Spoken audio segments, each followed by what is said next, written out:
ஓம் சாய்ராம். ஸ்ரீ சாயி பாபாவின் பக்தர்களின் அனுபவங்கள் என்ற புத்தகத்தை பூஜ்ய ஸ்ரீ நரசிம்ம சுவாமிஜி அவர்கள் தொகுத்து வழங்கியுள்ளார்.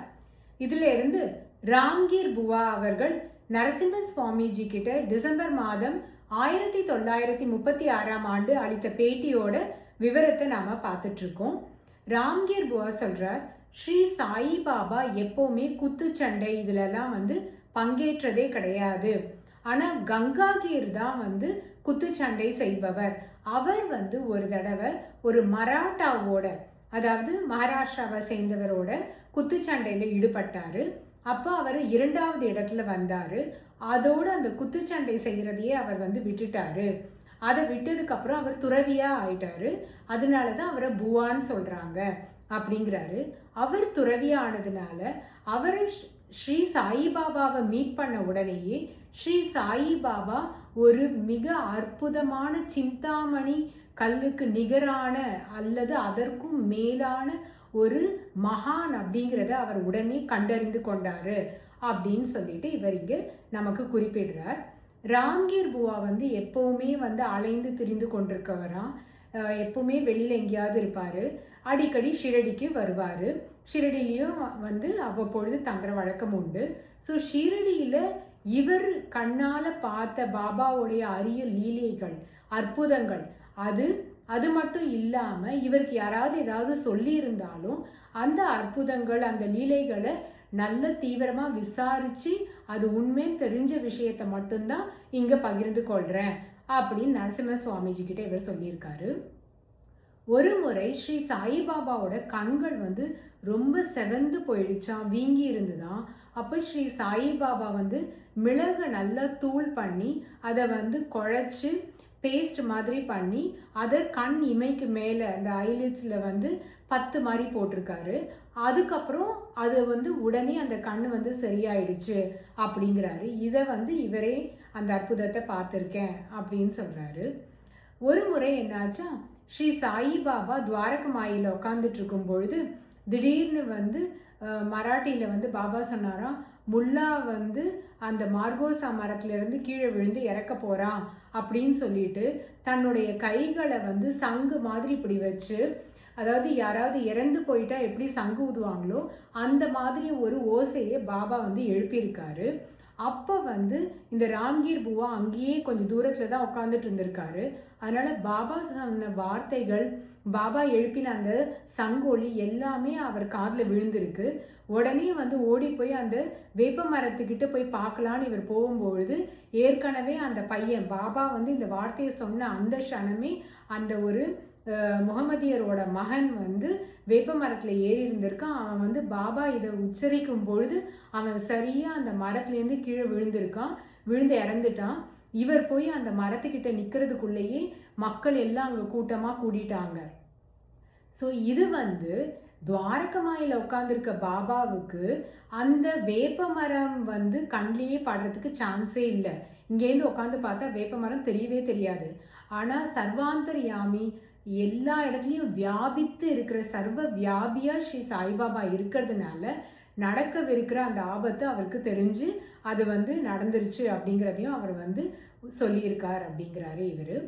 ஒரு முறை ஷீரடியில் நெற்கதிர்கள்லாம் தீப்பிடிச்சு எரிஞ்சுது. அந்த நேரமும் இவர் தான் அங்கே ஷீரடியில் இருந்தேன் அப்படிங்கிறாரு. ஸ்ரீ சாயிபாபா உடனே பாக்சந்த் சேட்டுக்கிட்ட இந்த மாதிரி நிலத்தில் நெற்கதிர்கள்லாம் தீப்பிடிச்சு எரியுது, போ சீக்கிரம் போ அப்படின்னு சொல்லி அவரை துரத்திருக்காரு.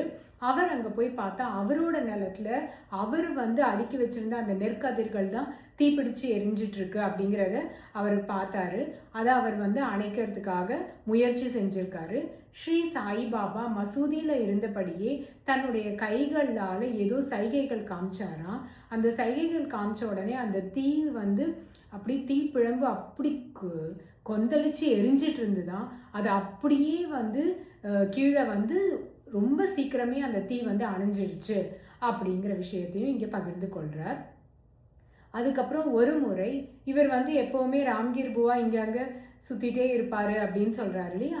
ஸோ அந்த மாதிரி இவர் புஸ்வால் அப்படிங்கிற ஒரு இடத்துக்கு போகணும் அப்படின்னு இவர் பயணம் செய்கிறதுக்காக ஒரு வெள்ளிக்கிழமை போகலாம் அப்படின்னு நினைக்கிறாரு. அப்போ ஸ்ரீ சாயிபாபா இவரை கூப்பிட்டு, நீ வந்து ஜாம்னர் போ, அங்கே இருக்க நானா சாஹிப் சாந்தோர்கர் அவர் தான் வந்து அங்கே டெப்யூட்டி கலெக்டர், அவருக்கு வந்து இந்த உதி பாக்கெட்டையும் இந்த ஆரத்தியும் கொடு அப்படின்னு சொல்லி இவர் கையில் வந்து ஒரு உதி பாக்கெட்டையும் ஒரு ஆரத்தி பாட்டையும் ஸ்ரீ சாய்பாபாவோட ஆரத்தி பாடலையும் கொடுத்து இதை கொண்டு போய் கொடு, உடனே கிளம்பு அப்படின்னு சொல்லியிருக்காரு. அன்னைக்கு வெள்ளிக்கிழமை இவர் எப்படியும் புஷ்வாலுக்கு தான் போகிறதா இவரோட பிளான் இருந்தது. இப்போ பாபா வந்து ஜாம்னருக்கு போ அப்படின்னு சொல்கிறாரு. இவர் கையில் இருந்ததோ 2 ரூபாய் தான். இப்போ வந்து ஜாம்னர் போகணுன்னா கோப்பர்கான்லேருந்து ஜல்கான் போகணும். ஜல்கான்லேருந்து ஜாம்னர் போகணுன்னா கிட்டத்தட்ட 36 மைல் அந்த தூரம். அந்த 36 மைல் தூரத்தை ஏதாவது டோங்கா வண்டி, அதாவது குதிரை வண்டியில் தான் கடக்கணும். இவர்கிட்ட இருக்க 2 ரூபாயை வச்சுட்டு இவ்வளோ தூரம் இவரால் பிரயாணம் பண்ண முடியாது.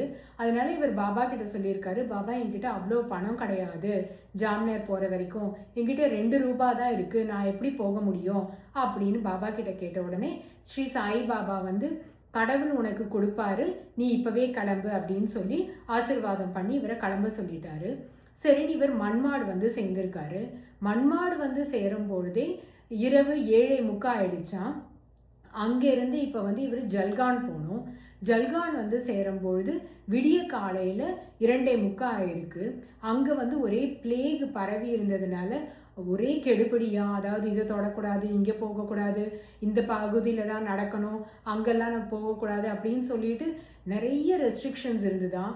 இவருக்கு ரொம்ப பயமாக இருந்துதான், ஒன்று நோய் நம்மளை தொற்றி கொள்ளுமோ அப்படின்னு. அப்புறம் இப்போ இங்கேருந்து நம்ம எப்படி ஜாம்னர் போக போகிறோம், அதுவும் இந்த விடிய காலையில் எப்படி நம்ம பயணம் செய்கிறது அப்படின்னு இவருக்கு ஒன்றுமே புரியாமல் திகைச்சு போயிருந்திருக்காரு. அப்போ சரியாக 3 மணிக்கு ஒருத்தர் வந்து பூட்ஸ் எல்லாம் போட்டுட்டு டர்பன்லாம் கட்டிட்டு நல்ல உயரமான ஒரு வாட்டசாட்டமான ஆள், ரொம்ப நீட்டாக ட்ரெஸ் பண்ணிட்டு இவர்கிட்ட வந்து, வாங்க நான் உங்களை கூட்டிகிட்டு போகிறதுக்கு தான் வந்திருக்கேன், என் டோங்கால வாங்க அப்படின்னு சொல்லி இவரை கூப்பிட்டுருக்காரு. இவரும் வேற வழி இல்லாமல் அந்த டோங்கால ஏறிட்டாரு. ஆனால் இவருக்கு ஒரே பயமாக இருக்குது. ஒன்று என்னென்னா, இந்த ஆள் யாருன்னே தெரியாது, முன்ன பின்ன பார்த்ததில்லை.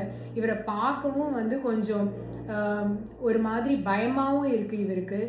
வேறு வழி இல்லை, அவரோட தான் போய் ஆகணுங்கிறதுனால அவரோட வந்தார். அப்போது ஒரு நடுவில் வந்து ஒரு இடத்துல நிறுத்தி அவருக்கு வந்து சாப்பிட்றதுக்கு சிற்றுண்டி எல்லாம் அந்த டிரைவரே கொடுத்துருக்காரு. அந்த சாப்பாடை சாப்பிட்றதுக்கும் பயமாக இருக்குது, ஏன்னா நோய் ஏதாவது தொத்தி கொள்ளுமோ அப்படின்னு சொல்லிட்டு. ப்ளஸ் யாரும் தெரியாதவங்க கொடுக்குற சாப்பாடை நம்ம எப்படி சாப்பிட்றது அப்படின்னு பல யோசனைகள் இவருக்கு இருந்தாலும் வேறு வழி இல்லாமல் அந்த கொடுத்த உணவை இவர் சாப்பிட்ருக்காரு. சாப்பிட்டு முடிச்சுட்டு இவங்களோட பயணம் தொடர்ந்து ஜாம்னர் வருது. ஜாம்நகர் பகுதியை வந்து இவங்க ரீச் ஆன உடனே இவருக்கு வந்து பாத்ரூம் போகணும். அதனால வந்து ராம்கீர் புவா வந்து பாத்ரூம்காக போயிருக்காரு. பாத்ரூம் போயிட்டு திரும்பி வந்து பார்த்தா அந்த குதிரை வண்டியும் காணோம், அந்த குதிரையை ஓட்டிட்டு வந்து டிரைவரையும் காணோம் அப்படின்னு சொல்லி இவர் நரசிம்ம சுவாமிஜி கிட்ட தன்னோட பேட்டியை இதோடு நிறைவு செய்கிறார். அடுத்த அன்பரோடு நாம் அடுத்த எபிசோடில் பார்க்கலாம். ஓம் சாய்ராம்.